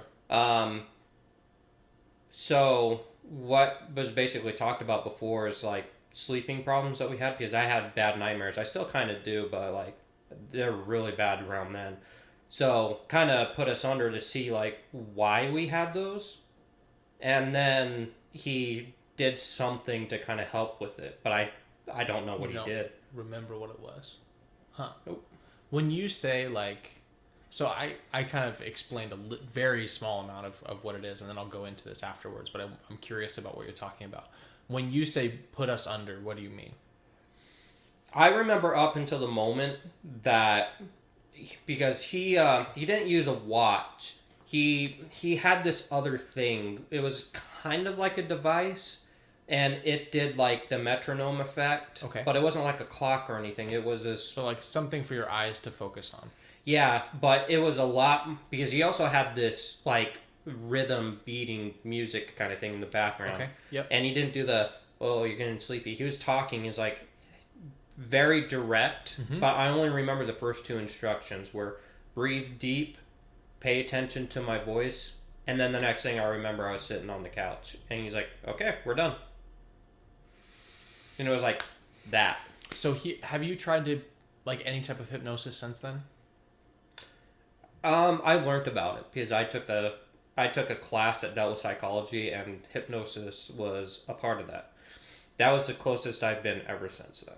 Okay. But I do believe in hypnotherapy or hypnosis in general, I should say. My general feeling of that story is that you are probably hypnotizable.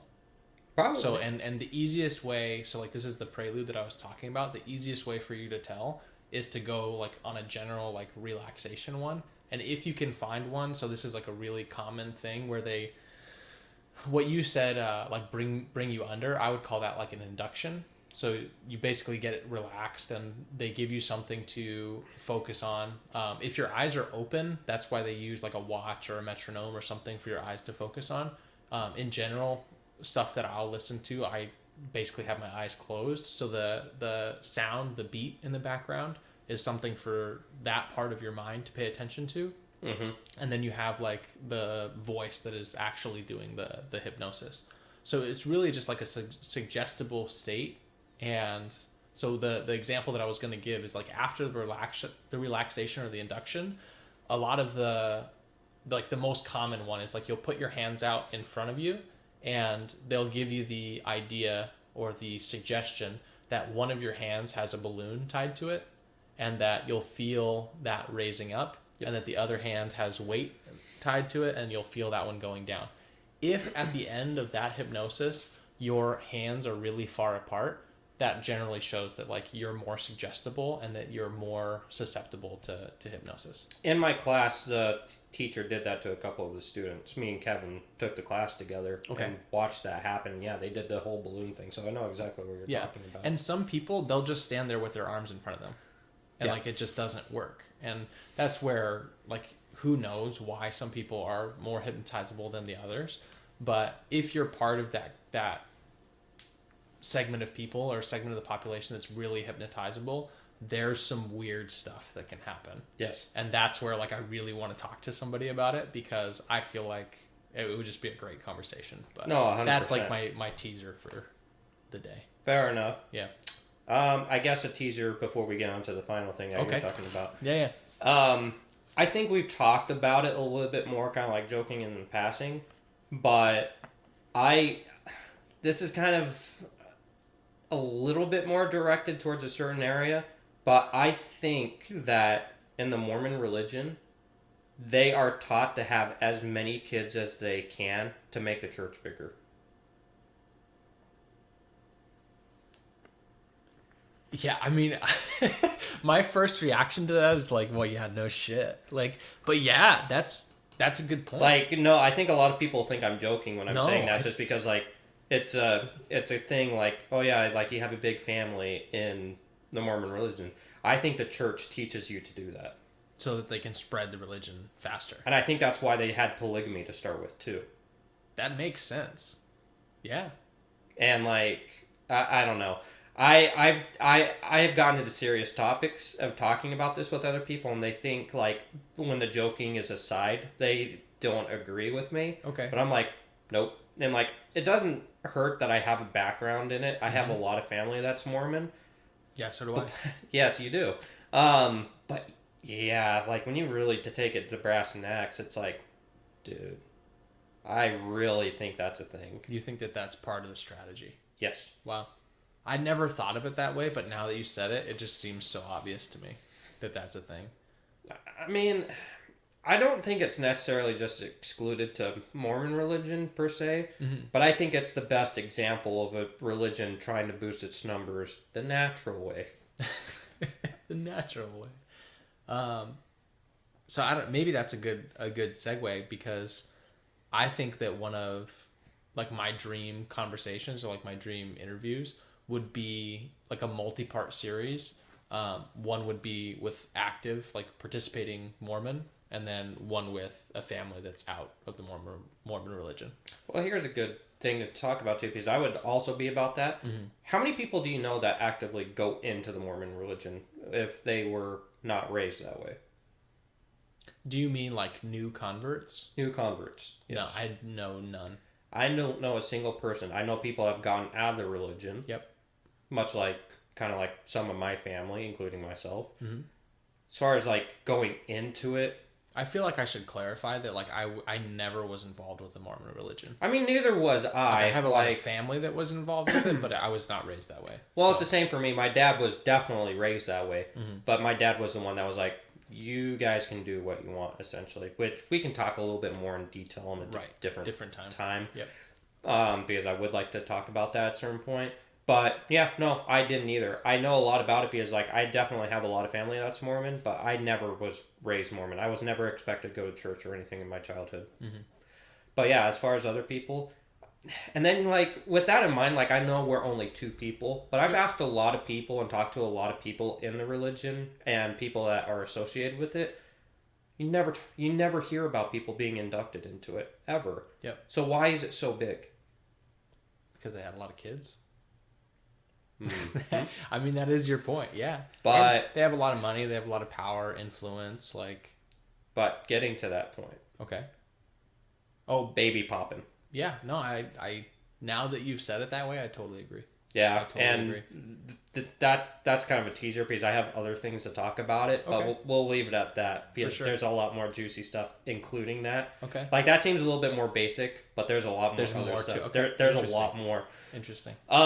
So you had something else that you were talking about. No. So the next thing that I wanted to say, like before we wrapped up, was if you have like any dream ideas or like people that you would want to talk to or anything like that. I don't know if necessarily you want to bounce through it because I think most of what it is like trying to meet people or like when you get into natural conversations with people, that's how you then bring up, hey, we have this podcast. Like, do you want to talk to us about it? That's how I think we'll get most of our interviews. But I agree. Like as far as like people I would dream to talk to, mm-hmm. Adam Miscavige. Really? That's the first guy that came to mind. It's the first wild one. Okay. I would love to talk to him. I would probably be very uncomfortable to do so, but I would love to do it. Why uncomfortable? Because he's a leader of Scientology. That is not who I thought you were talking about. Okay, never mind. My brain went somewhere totally different. Who did I was you think thinking the I redhead. might have his name wrong. I know it's Miscavige though. It is Miscavige, but I'm not sure if that's his name. But yeah, I mean, I would be uncomfortable too. Yeah. I was thinking of one of the co-hosts of Mythbusters. You're thinking of Adam Savage. Adam Savage, yes. I would love to have a beer with him. But, okay. So that would be one. Okay. As far as others, the guy that I was talking about way early on, the guy that had alien meetups and interactions over the course of his entire life, I would love to talk to him. For sure. I mean, there's a lot of people like leaders of cults or people that have done some crazy shit and are now in prison. Like, I have ideas in mind of people I would love to talk to, but I mean, we'll have to see where this goes. I think kind of like, don't get me started about cryptids because there's a million people on cryptid lore and research that I'd love to talk to. Josh Gates, he does a show on certain channels, history, sci-fi, and stuff like that. He did a lot of the shows of looking for cryptids. I think it would be really fun to talk to him because as a guy that wants to find the unknown, I think that's actually one of the names of the shows that he did was The Unknown. I think he actually believes in it, and I would love to get his perspective on things and like talk to him about stuff. You have a lot of like very specific people. I'm surprised. Oh yeah, and there's a lot, and I don't want to say everybody, just because of like certain parameters that need to be met. And then I don't remember his name. He's the author of the book the Water or the Wet Goddess. And that was the guy that had a relationship with a dolphin. Yes, under the I've talked influence to of you about LSD. No. No, that was a girl. That was a female, right? That was a female. Okay. That's a different one. Okay. He's done interviews before. He's very iffy about doing interviews and stuff. Sure. I think it would be a great one to talk to because, I mean, obviously, having a relationship like that with the dolphin is off the beaten path. I mean, definitely. I would be interested to go into more detail about it, not just because of like, yo, why did you do that? But like, what was like you want to understand? Yeah, because that's not something that me or you would just be like, yeah, I want this or get into. There's got to be a reason he got into that, and that's kind of like a specific example of something that I don't think a lot of people know or have talked about, but it's something I heard about and looked into. And that's a perfect example of somebody I would love to talk to on the podcast. So you just reminded me with that story. I don't know this dude's name, but he's a wildlife photographer, I think. But he was doing... The one that goes into weird parts of the world looking for places? No. Looking for, like, cryptids or... I feel like we have talked about this guy. Yeah, that's not the one I'm talking about. Different dude, okay. Yeah, but so the guy you're thinking of is like searching for the Tasmanian tiger. Yes. He's the one that found the Which is a sloths. real creature, by the way. It is a real creature, yeah. But whether it's still alive is the question. That's the question. And that's where his specialty is like finding creatures that people believe are extinct. Do you think it's actually extinct? The Tasmanian tiger? Yeah. No, I think that there's still a small amount. I think so too. Yeah. Anyways, continue. But he also found, I wish I could remember this dude's name. He was on Rogan's podcast. That's where I first heard about him. But he found the giant sloths in South America. He found it. Yeah. He found some kind of antelope that was thought to be extinct. And then he found a species of turtle. Same thing, was thought to be extinct. He found the last two, or the only two known surviving turtles. And then it's a mating pair. So it's like, he does shit like that. Like, the dude is pretty hardcore. But the guy that you made me think of with the whole, like, dolphin relationship thing, he's a wildlife photographer. He had gone on, like, an Arctic expedition in Antarctica and was there to photograph leopard seals, I think is what they're called. So the giant, like, massive seals. Yeah.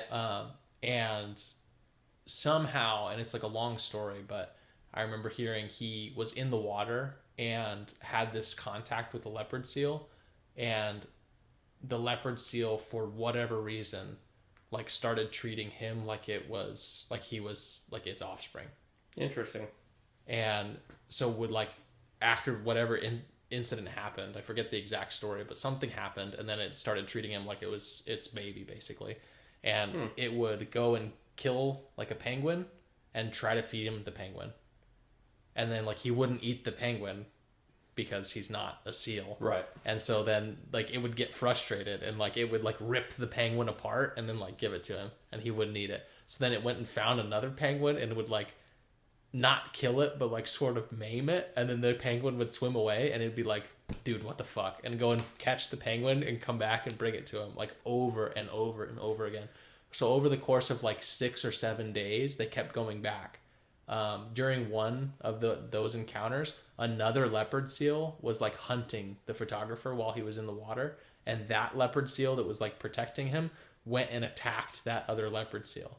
Really? And, like, fucked it up. Yeah. So he had, like, this relationship with the leopard seal. So, like, someone like that, 100%. Like the dolphin story, 100%. I would love to talk to someone about that. That sparks another one that I know. Okay. I'm trying to remember where it's at. I can't remember if it's in one of the Asian countries or if it's in, like, South America. There's a dude that saved this penguin, and he bonded with it, and not like that kind of bonded, but, like, you know, like good friend bonding. Yeah, emotional bonding. Yes. Mm-hmm. Eventually he let it loose back into the waters, into the wild, but every year for, like, the course of 20 years or something, every year it'd come back and visit for, like, 2 months. And it would travel, like, 1,000 miles or whatever just to go visit this dude.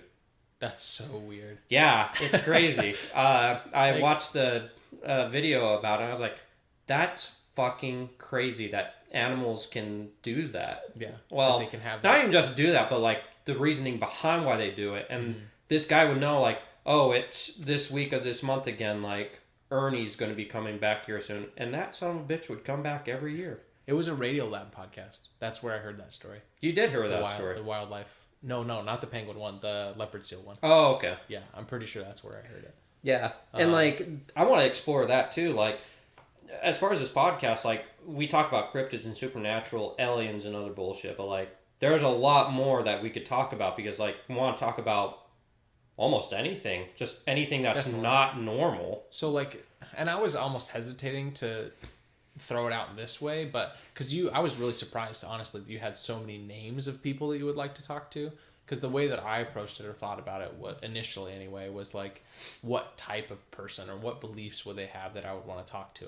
So, like, the practicing witch, right? And then you happen to know someone that was, and I was like, oh snap, like that's cool. Technically, I know two, but one of them I don't think is going to talk. Sure. So one is more likely to actually come on. One's more likely than going to talk. The other one, though, I just don't think is going to be in the cards. But to, like, give you examples of people that I've met that I would love to talk to in this kind of format, someone that believes that, I'm going to put this the way that he told me because I want to be respectful, someone that believes, what did he say? Someone that isn't entirely convinced about the shape of the earth. Yes. Okay, so, like, that's one example. Someone that doesn't know how to read. Right? You didn't tell me about that one. I think I did tell you about that. Did you tell me about that one? I don't remember that Doesn't know how to read and is currently in technical college. Interesting. Okay. Yeah, like that type of person. But any of those, like, really, like, oddball beliefs that most people would just write off, like, yeah, that person's crazy, insane, or, like, being influenced by the internet or whatever, like, that stuff I really, really enjoy. Oh, yeah, absolutely. And I think that's going to be a majority of the people that we talk to because they're closer knit circles and stuff. Like, when you're talking to me about people that dream about talking to, those are definitely, like, way later on kind of things and, like, aspirations. As far as people, like, close to talk to, like, the witch is one. Sure. And I haven't really told you about a lot of the other ones because I don't want to, like, get too hyped up for it. There is a guy that I know and I talk to. I did work for him that used to be a cult leader. That's legit. Yeah. He had a harem of women. He would do some crazy shit. And I've talked to you about this guy before, but I never told you that part because I didn't know I'm if I so interested now. I didn't know that. Oh, Mhm. I had no idea. You'll probably be surprised by who it is. Okay. I'm not going to talk about it on here, but Sure. Later on maybe. Okay. There's that. And then there's a couple of other people, like an old coworker of mine that committed a murder and got away with it. Okay. I don't know if I can broach that one. I want to, but I kind of want to talk about that one at more details. I think I told you about him before, though. Possibly. I don't know. He's the one that went to the bar and picked up a dude. Yep. Yeah, I do. Didn't know it was a dude. Yes, I do remember that. Yeah. Yeah, there's a lot of people on my end, though. But the one that I'm going to try to put my energy into is the witch. The first one, yeah. The first one. I have already invited somebody, and he, like, tentatively accepted. Yeah, and we can probably do that one because the other one's probably going to require some maneuvering. More like, yeah. Because the witch does not live near us. Lives up in Idaho. Right, That and might then be we could a do it over the trip. internet. We could. Oh, we could also. I was go up thinking there. we could probably go because That'd I be think sweet. it would be better to do it in person. 100% if we could. 100%. So yeah. Just like a real quick introduction for the one that I won't go like too into this because his story is a little bit complicated, and it's not like one direction, if that makes sense. So the couple of things that I would really like to talk to him about, he has Lyme disease. He has other health issues basically that are like more complicated and a lot more rare. Like they're not common health issues. And because of that, he found a lot of relief through alternative medicines. Yes. And there's a lot of other shit that we could talk to him about, but like those are the first 3 that would like really get the conversation rolling, I think. Yes. But yeah, anything else that you want to I say think before we wrap up? I think that's a good place to end on all that note, because all the other stuff we could probably sit here forever talking about stuff, but I think we got the point across of what we're trying to go for. Yeah, I agree. All right. Well, see y'all later. Bye.